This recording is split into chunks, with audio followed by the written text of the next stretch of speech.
अस्सलाम वालेकुम। We were discussing the chapter number 12 जिसमें हमने फाइब्रॉइड्स को स्टार्ट किया हुआ था, ठीक है। और नेक्स्ट हम डिस्कस करेंगे अबाउट इट्स डीजेनरेशंस। जैसे कि हमने बात की कि ये जो है ईस्ट्रोजन डिपेंडेंट होता है फाइब्रॉइड, और जैसे जैसे ईस्ट्रोजन का इसके ऊपर इफेक्ट आता है तो इसका साइज़ बढ़ता जाता है, ठीक है। लेकिन पोस्ट मीनोपॉजल विमेन के अंदर क्या होता है कि ये रिग्रेस करता है, ठीक है। तो रिग्रेस करता है। अब इसकी कुछ डीजेनरेशंस हो सकती हैं कि फाइब्रॉइड पड़ा हुआ है तो किसी न किसी वजह से ये डीजेनरेट करना शुरू कर देगा। तो जब वो डीजेनरेट करेगा तो कुछ ना कुछ मैनिफेस्टेशंस तो आएंगी, ठीक है। उसके पेरेंट्स तो चेंज होगी, ठीक है। तो सबसे पहले होती है हाइलेन डीजेनरेशन। हाइलेन डीजेनरेशन जो है ये मोस्ट कॉमन है, और इसमें जो डीजेनरेशन होती है जैसे कि मैंने बताया कि अनियन की तरह होती है, जैसे वर्ल्ड पैटर्न में, ठीक है। ये हमें नज़र आता है fibroid. So this is the hyaline degeneration. ये मोस्टली एसिम्प्टोमेटिक होता ही एसिम्प्टोमेटिक है, और इसमें जो है लिक्विफेक्शन हो जाती है फाइब्रॉइड की और सॉफ्टनिंग हो जाती है। और फाइब्रॉइड किस तरह का हो जाता है? अनियन लाइक, ठीक है। वर्ल्ड अपीयरेंस हो जाती है इसकी। नेक्स्ट कौन सी है? Red degeneration. इसके नाम से पता चल रही है कि रेड होगी। रेड क्यों होगी? क्योंकि इसमें हेमरेज होगा और नेक्रोसिस होगी, ठीक है। क्या होगा ये मैंने यहाँ पे बनाया भी है कि प्रेगनेंसी रेड, ठीक है। ये याद रखना है आपने कि होता क्या है कि मिड सेकेंड ट्राइमेस्टर में जब फीटस ग्रो हो रहा होता है तो वो प्रेशर अप्लाई करता है इस फाइब्रॉइड के ऊपर, जिसकी वजह से इस फाइब्रॉइड की ब्लड सप्लाई हो जाती है कॉम्प्रोमाइज़। जब उसकी ब्लड सप्लाई हो जाती है कॉम्प्रोमाइज़ तो वहाँ पर क्या हो जाता है? इस्कीमिक नेक्रोसिस ऑफ फाइब्रॉइड, ठीक है। तो जब उसकी इस्कीमिक नेक्रोसिस होगी तो वहाँ पर क्या होगी? एक्यूट पेन, ठीक है। ये आपका सिनेरियो बनता है।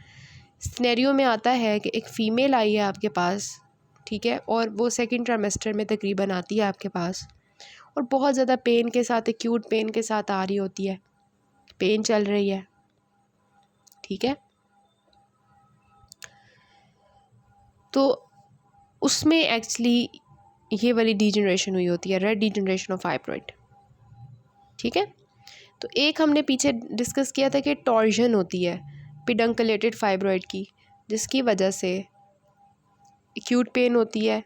एक दूसरी कंडीशन ये है, इसका मतलब फाइब्रॉइड जो है वो मोस्टली एसिम्प्टोमेटिक हैं, पेन नहीं होती फाइब्रॉइड्स की वजह से। पेशेंट्स के अंदर फाइब्रॉइड पड़े होते हैं, उनकी प्रेगनेंसी होती है, इतने मसले की बात नहीं होती, ना उनको कभी पेन होती है। लेकिन ये वाले केसेस ऐसे हैं, टॉर्जन वाला और ये वाला, जिसमें रेड डिजनरेशन होगी प्रेगनेंसी के दौरान, जब उसके ऊपर ब्लड सप्लाई उसकी कॉम्प्रोमाइज़ होगी, इस्कीमिक नेक्रोसिस होगी, तो वहाँ पे पेशेंट को पेन होगी, ठीक है। तो एक्यूट पेन के साथ आएगी। इसका सिनेरियो भी हम डिस्कस करेंगे, इसलिए आपके माइंड में होनी चाहिए दिस रेड डिजनरेशन। तो ये इस तरह का फाइब्रॉइड हो जाता है। फिर then is a sarcomatous degeneration. It is rare, ठीक है। लेकिन वैसे तो ये जो फाइब्रॉइड्स होते हैं क्या होते हैं? बिनाइन ट्यूमर्स होते हैं ना। लेकिन अगर ये अपनी मैलिग्नेंट फॉर्म में आ जाए, ठीक है, तो उसकी वजह से जो वो होती है, इसको हम कहते हैं sarcomatous degeneration. This is a cancerous fibroid, ठीक है। और जैसे कि आपको पिक्चर में नज़र आ रहा है, इसमें रैपिडली जो है ना पेशेंट का जो एब्डोमेन होता है वो ग्रो करना शुरू कर देता है, ठीक है। एब्डोमेन प्रोट्रूड करना शुरू कर देता है। तो वो पोस्ट मेनोपॉजल वुमेन जिनके अंदर उनका इस तरह से एब्डोमेन ग्रो करना शुरू कर देगा, तो हम कंसिडर करेंगे कि उनको अब सार्कोमेटस डीजनरेशन हो रही है और कैंसरस फाइब्रॉइड हो रहा है, ठीक है।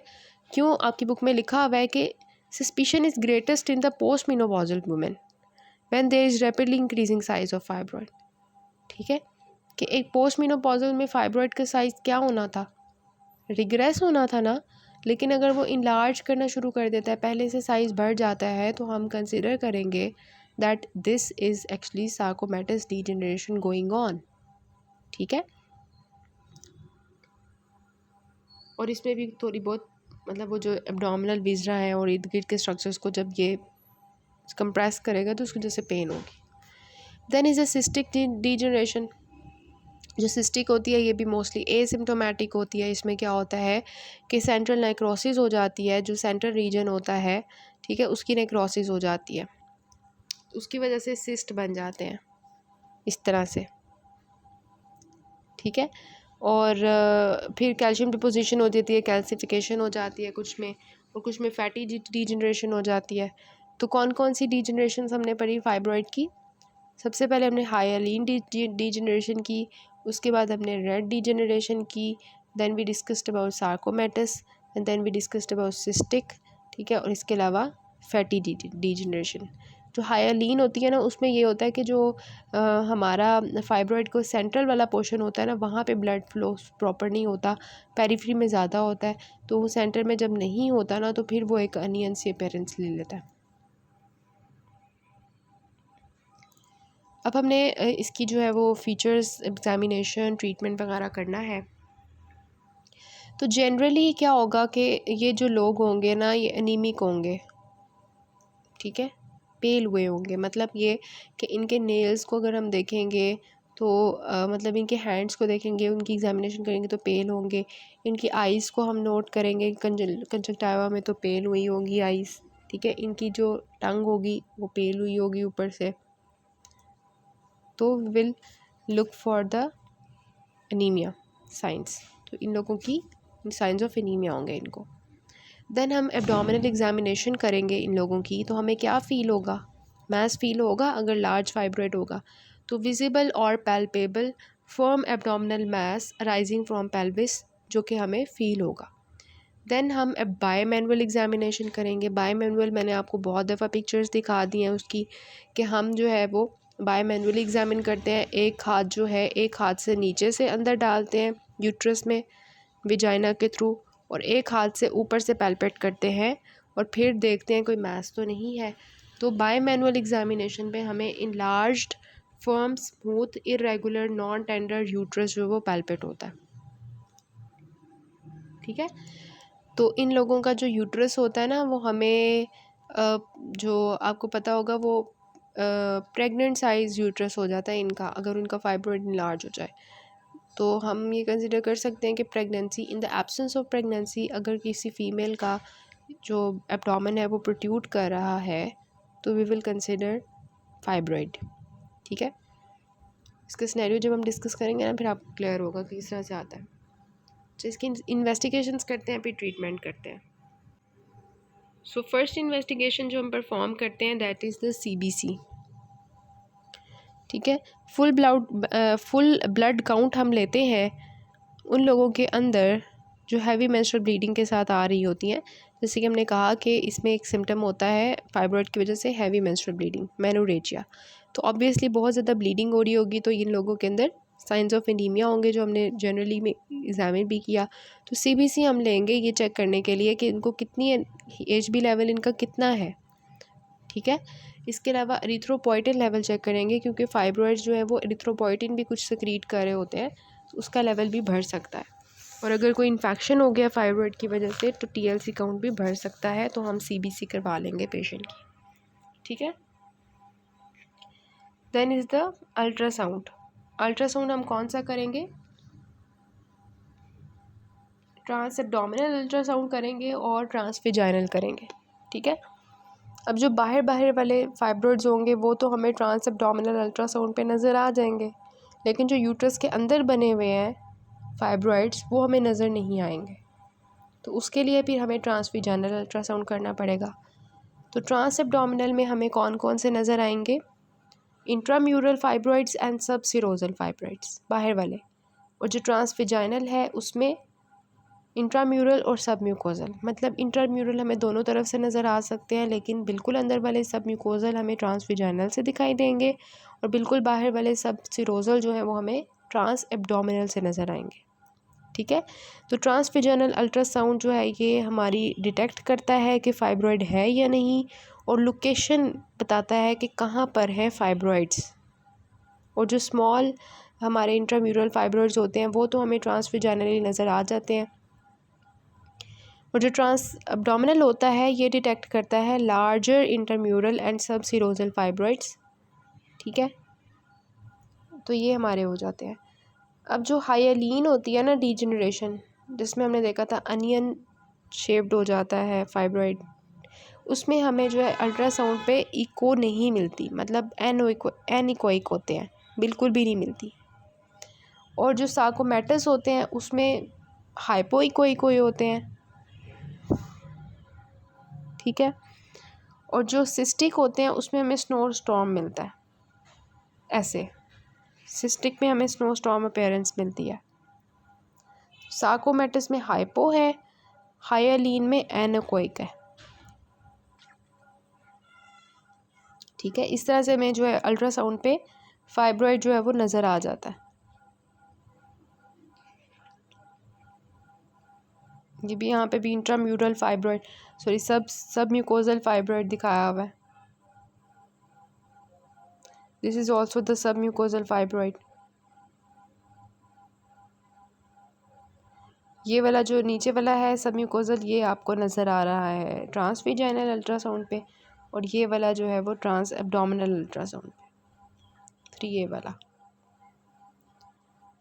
जो पिडंकलेटेड होते हैं ना वो आपको इस तरह से नज़र आते हैं, ऐसे लगता है जैसे ओवरी का कैंसर हुआ हुआ है। तो फिर हम जो है उसको कंफर्म करने के लिए लेप्रोस्कोपी परफॉर्म करते हैं। Then is a MRI। MRI हम क्यों करवाते हैं कि ये हमें बताता है कि फाइब्रॉइड्स की मॉर्फोलॉजी कैसी है, लोकेशन क्या है, और इसको हम रेडिएशन परफॉर्म करने से पहले जो है ना MRI करवाते होते हैं। हम आगे टेक्निक पढ़ेंगे यूट्राइन आर्टरी एम्बोलाइजेशन, उसको करने से पहले हम जो है वो MRI करवाते हैं, मैग्नेटिक रेजोनेंस इमेजिंग, ठीक है। तो ये हमें बताता है मॉर्फोलॉजी क्या है, साइज़ क्या है, लोकेशन क्या है फाइब्रॉइड्स की। प्रायर टू रेडियोलॉजिकल और सर्जिकल इंटरवेंशन हम MRI करवाते हैं, ठीक है, ताकि हम अच्छी तरह उसको रिमूव कर सकें। Then is a laparoscopy. Laparoscopy का तो आपको पता है कि इसको भी हम जो है वो यूज़ करते हैं to detect the fibroids as you can see in this picture. Then is a hysteroscopy. Hysteroscopy नीचे से हम जो है वो हिस्ट्रोस्कोप डालते हैं तो हम यूट्रस को व्यू करते हैं और फाइब्रॉइड्स की लोकेशन को पता लगाते हैं कहाँ पे। तो हिस्ट्रोस्कोपी जो है ये हमें सब म्यूकोजल फाइब्रॉइड्स का बताता है, और अगर कोई पॉलिप्स होते हैं तो उनका बताता है। और इसके अलावा आपको पता है कि जो हिस्ट्रोस्कोपी होती है ये थेराप्यूटिक भी होती है डायग्नोस्टिक के साथ साथ। तो हम जो है वो कोई भी वहाँ पे हिस्ट्रोस्कोपी परफॉर्म करते हुए अगर हमें सब म्यूकोजल फाइब्रॉइड्स मिलते हैं तो हम उनको साथ ही रिमूव कर लेते हैं, ठीक है।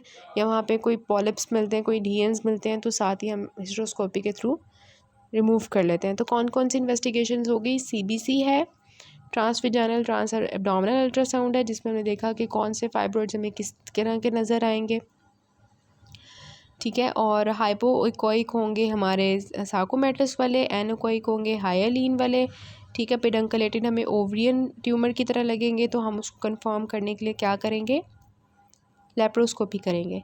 और जो हमारी सिस्टिक डिजनरेशन है वो हमें कैसी नज़र आएगी, स्नो स्टॉर्म अपीयरेंस, ठीक है। और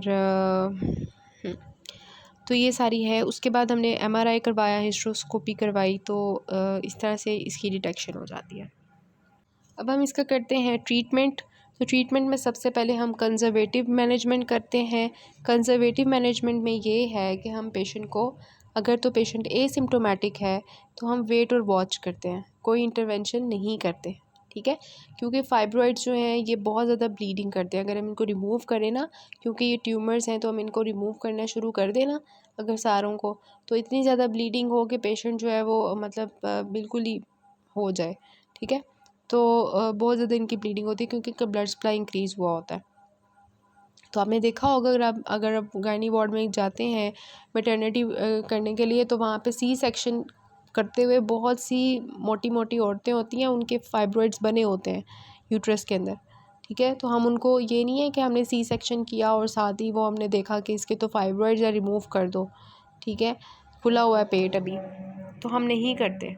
तो एसिम्प्टोमेटिक होंगे तो हम क्या करेंगे, वेट एंड वॉच करेंगे। Next is medical treatment. Medical treatment में वी यूज़ द, जो हैवी मेंस्ट्रुअल ब्लीडिंग की याद है कौन कौन सी मेडिकल मैनेजमेंट थी, उसको हम करेंगे ना।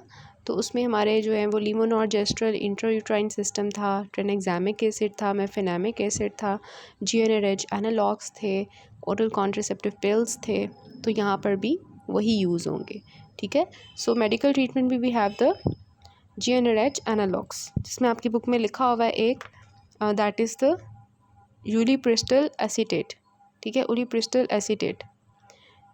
ये क्या करता है कि जो फाइब्रॉइड का साइज़ होता है, उसका वॉल्यूम होता है, उसको कम करता है, जिसकी वजह से हम क्या कर सकते हैं, साइज़ कम करेंगे, उसकी वैस्कुलरिटी को कम करेंगे इन मेडिकल ट्रीटमेंट के थ्रू, ताकि बाद में अगर हमें सर्जरी करनी पड़ती है तो हम वो कर सकें।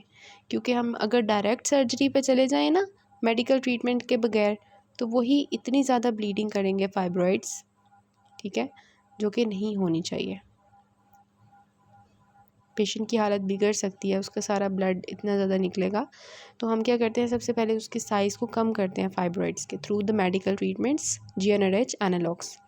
GnRH एनालॉग्स का ये है कि एक सूडो मीनोपॉजल स्टेट क्रिएट कर देता है बॉडी में, कि पेशेंट को बिल्कुल भी मेंस्ट्रुएशन नहीं होती, और फिर उसके जो हैवी मेंस्ट्रुअल ब्लीडिंग के साइन प्रॉब्लम्स हैं वो भी चली जाती हैं।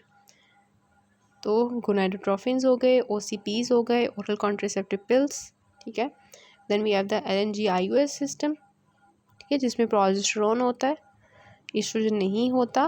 ज़्यादातर हम प्रोजेस्टेरोन ऑनली पिल्स ही यूज़ करते हैं, क्योंकि ईस्ट्रोजन के थ्रू तो ये साइज़ बड़ा करता है फाइब्रॉइड का, तो हम ये यूज़ करते हैं LNG IUS, ठीक है। सो मेडिकल ट्रीटमेंट में अगर हम बात करें COCPs की, तो इसके अंदर होता है ईस्ट्रोजन, तो वो ईस्ट्रोजन डिपेंडेंट फाइब्रॉइड्स का साइज़ बढ़ा सकते हैं, प्रॉब्लम हो सकती है ना, तो हम प्रोजेस्टेरोन ऑनली पिल्स यूज़ करते हैं। फिर LNG IUS की अगर हम बात करें, तो अगर किसी को पेशेंट को सब म्यूकोजल फाइब्रॉइड होगा अंदर की तरफ, तो इसकी एक्सपल्शन हो सकती है ना LNG IUS की, तो ये प्रॉब्लम हो सकती है। और GnRH एगोनिस्ट का क्या है कि ये फाइब्रॉइड के वॉल्यूम को कम करते हैं प्रायर टू सर्जरी, ठीक है, लेकिन ये ईस्ट्रोजन डेफिशिएंट स्टेट क्रिएट करते हैं, जिसकी वजह से फाइब्रॉइड का साइज़ जो है वो रिग्रेस करता है, ठीक है। Then is the surgical option. Ulipristal acetate का मैंने आपको बता दिया, विच इज़ सिलेक्टिव जो है हमारा प्रोजेस्टेरोन रिसेप्टर मॉड्यूलेटर, ठीक है। ये ओरल मेडिकेशन होती है, ठीक है, जो कि रिड्यूस करती है फाइब्रॉइड वॉल्यूम बिफोर सर्जरी, ठीक है। But more data about safety with long term use is needed. फिर सर्जिकल में आ जाती है। सर्जिकल में वी हैव के उन लोगों की सर्जरी करेंगे जो कि जो है मतलब वो है कि हम मेडिकल ट्रीटमेंट किन लोगों में करेंगे और सर्जरी नहीं करेंगे। जो अनविलिंग है कि हमने सर्जरी नहीं करनी, जो अनफिट हैं, ठीक है, जो और मेडिकल ट्रीटमेंट बिफोर सर्जरी हम करते हैं ताकि साइज़ कम हो जाए, और प्रेशर सिम्टम्स अगर आ रहे हैं और रिफ्रैक्टिव टू मेडिसिन है तो फिर हम क्या करेंगे। ये तो ऊपर लिखा हुआ है कि मेडिसिन कब देंगे, और यहाँ पे लिखा हुआ है कि अगर प्रेशर सिम्टम्स बहुत ज़्यादा हैं कि पेशेंट को बहुत ज़्यादा प्रॉब्लम हो रही है वो यूरिनरी ब्लैडर वगैरह की, तो फिर हम सर्जिकल ऑप्शन की तरफ जाते हैं, ठीक है। यहाँ रिफ्रैक्टरी टू मेडिसिन है तो फिर सर्जिकल ऑप्शन चूज़ करते हैं। अब सर्जिकल ऑप्शंस वी हैव में जो हमारे पास है वो है मायोमेक्टमी, ठीक है। सर्जरी जो है वो हम नेक्स्ट में करते हैं अलॉन्ग विद द यूक्यूज़।